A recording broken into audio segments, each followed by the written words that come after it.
दोस्तों, आज की वीडियो की शुरुआत मैं इन्हीं चंद लाइन से शुरू करना चाहता हूं कि हो चुका रण आगाज, युग बदलने की तैयारी है। हो चुका रण आगाज का युग बदलने की तैयारी है। इतिहास वही बनाएगा, संघर्ष जिसका जारी है। नमस्कार दोस्तों, मैं हूं आपका दोस्त लोकेश साहू और आप देख रहे हैं लोकेश छत्तीसगढ़िया यूट्यूब चैनल।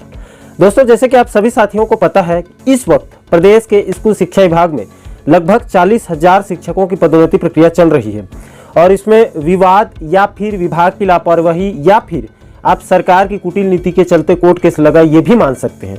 और मामला बिलासपुर हाईकोर्ट में लटक गया और प्रदेश के हजारों निर्दोष शिक्षकों के परिश्रम और मेहनत का फिलहाल इस वक्त पानी फिर गया है। और दोस्तों, आपको ये भी याद होगा कि मैंने अपने कल के वीडियो में आपसे वादा किया था कि प्रमोशन पर लगे सभी 6 याचिकाओं को आने वाले वीडियो में विस्तार पूर्वक बताएंगे कि वास्तव में कौन कौन मामलों पर केस लगा है। लेकिन दोस्तों, वीडियो शुरू करूं उससे पहले मैं एक बात साफ कर देना चाहता हूं और मैं इस बात को कई वीडियो में बता भी चुका हूं कि आप लोगों को कि प्रमोशन में लगे केस को देखने में आसान लग रहा है, लेकिन वास्तव में बहुत ही जटिल और पेचीदा प्रक्रियाओं में प्रमोशन लटका है। आप इस बात से अंदाजा लगा सकते हैं कि 26 अप्रैल की सुनवाई के दिन सरकार ने जो एक केस पर जवाब उसको देना बाकी था, उसको कोर्ट में प्रस्तुत किया।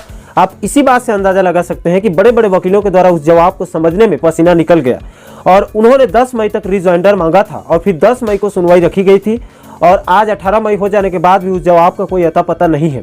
और दोस्तों, आपको जानकर हैरानी होगी कि मुझे इस वीडियो को बनाने में लगभग 10 से 12 घंटे का समय लग चुका है और इन 6 याचिकाओं को एक एक करके मैं समझाना चाहता था और आप लोगों को मैं पहले समझना चाहता था और आप लोगों को समझाना चाहता था। लेकिन दोस्तों, इस संबंध में मैंने 3 लोगों से संपर्क भी कर चुका हूं, गूगल करके रिसर्च कर लिया, कई सारे पोर्टल को खंगाल चुका हूं, 26 मई के सरकार के जवाब को 2 बार ट्रांसलेट करके समझ चुका हूं, फिर भी कहीं पर इन 6 केस के बारे में एक एक करके सटीक तरीके से जानकारी नहीं दी गई है।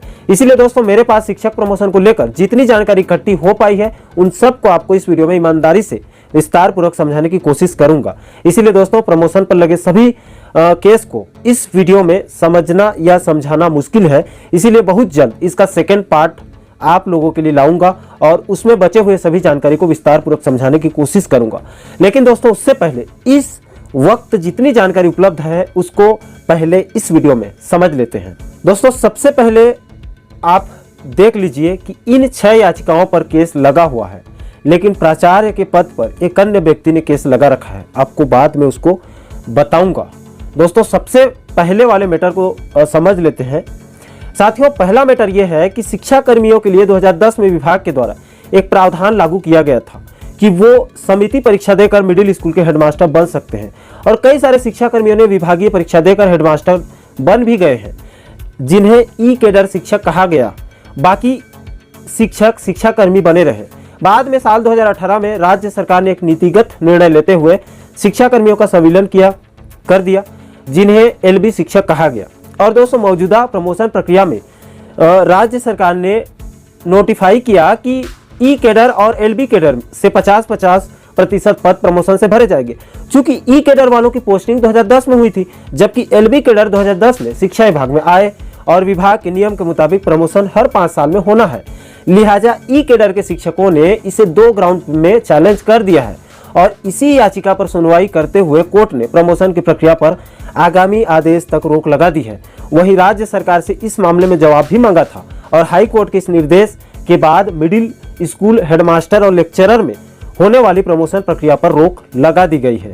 इसके बाद दूसरा मैटर यह है दोस्तों कि सहायक शिक्षक से शिक्षक पद पर पदोन्नति के मामले में वरिष्ठता की गणना प्रथम नियुक्ति तिथि से न करके स्थानांतरण तिथि से किए जाने के विरोध में दायर याचिका पर सुनवाई करते हुए उच्च न्यायालय ने अंतरिम आदेश जारी करके कहा है कि याचिका पर अंतिम निर्णय पदोन्नति प्रक्रिया पर बाध्यकारी रहेगा। याचिकाकर्ता की नियुक्ति 2005 में जनपद पंचायत में शिक्षाकर्मी के रूप में पंचायत विभाग में हुआ था। उसके बाद 2007 में उनका ट्रांसफर एक अन्य जिले में किया गया। इसके अलावा दोस्तों, 1 जून 2018 को याचिकाकर्ता का संविलियन पंचायत विभाग से शिक्षा विभाग में हो गया। इसके बाद दोस्तों, जब 1 जनवरी 2022 को सहायक शिक्षक से शिक्षक पद पर पदोन्नति के लिए जब अंतिम वरिष्ठता सूची जारी की गई, तो वरिष्ठता की गणना स्थानांतरण तिथि से की गई है। यानी कि नियम के मुताबिक इनकी वरिष्ठता की गणना 2005 से करना था, लेकिन अधिकारियों द्वारा 2007 से किया गया, इसीलिए उस सहायक शिक्षक ने बिलासपुर हाईकोर्ट में केस ठोक दिया है। इसके विरुद्ध में याचिकाकर्ता ने अपने वकील के माध्यम से बिलासपुर हाईकोर्ट में केस ठोक दिया। याचिकाकर्ता की सुनवाई करते हुए मुख्य न्यायाधीश संजय अग्रवाल ने सहायक शिक्षक से शिक्षक के पद पर हो रहे पदोन्नति को याचिका के अंतिम आदेश से बाध्यकारी रखने का अंतरिम आदेश जारी कर दिया। तो दोस्तों, कुल मिलाकर मैंने जितना रिसर्च किया है उसके मुताबिक मुझे ये दो ही मुख्य मामले नजर आ रहे हैं।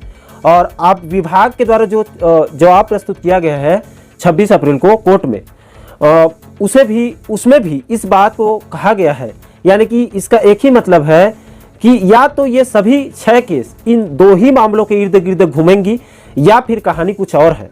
और दोस्तों, मुझे एक बात और समझ में आ रही है कि शिक्षक प्रमोशन में कहने के लिए 6 लोगों ने केस किया है, बाकी वास्तव में इनके पीछे बहुत सारे लोग जुड़े हुए हैं।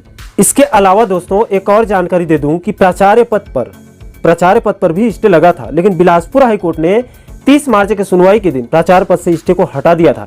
लेकिन 13 मई को आखिरी बार जब सुनवाई हुई थी, उसके बाद तो छुट्टी शुरू हो गई है, तो उस दिन कोर्ट द्वारा फिर से प्राचार्य पद पर स्टे लगा दिया है। और कोर्ट का साफ कहना था कि एक साथ पदोन्नति प्रक्रिया को आगे बढ़ाया जाएगा, यानी जब स्टे हटेगी उसके बाद। और दोस्तों, इसमें आपको जानकर हैरानी होगी कि आप प्राचार्य पद पर लगे केस की याचिकाकर्ता को देखिए, राम गोपाल साहू, यानी कि राम गोपाल साहू जी के द्वारा प्राचार्य पद पर याचिका लगाए गए हैं। अब आप शिक्षक प्रमोशन पर लगे 6 याचिका और याचिकाकर्ता को देखिए, यहाँ पर कहीं पर भी राम गोपाल साहू जी का नाम नहीं है।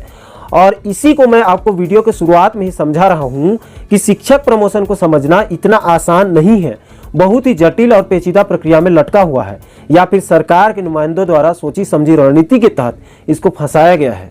तो यही है दोस्तों आज के वीडियो का सार। इस मुद्दे पर मेरी नज़र और पकड़ दोनों जारी रहेगी और बहुत जल्द इसका सेकंड पार्ट लेकर आएंगे और इसके अनसुने और अनसुलझे पहलुओं को आपके सामने रखेंगे, ताकि शिक्षक प्रमोशन पर लगे सभी कोर्ट केस के बारे में आपको अच्छे से समझ आ सके और आपके मन के सारे सवाल और भ्रम दूर हो सके। बहरहाल दोस्तों, इस वीडियो में फिलहाल इतना ही। मुझे दीजिए इजाजत। मैं मिलता हूँ आपसे एक और महत्वपूर्ण मुद्दे के साथ, महत्वपूर्ण वीडियो के साथ। तब तक के लिए जय हिंद, जय छत्तीसगढ़।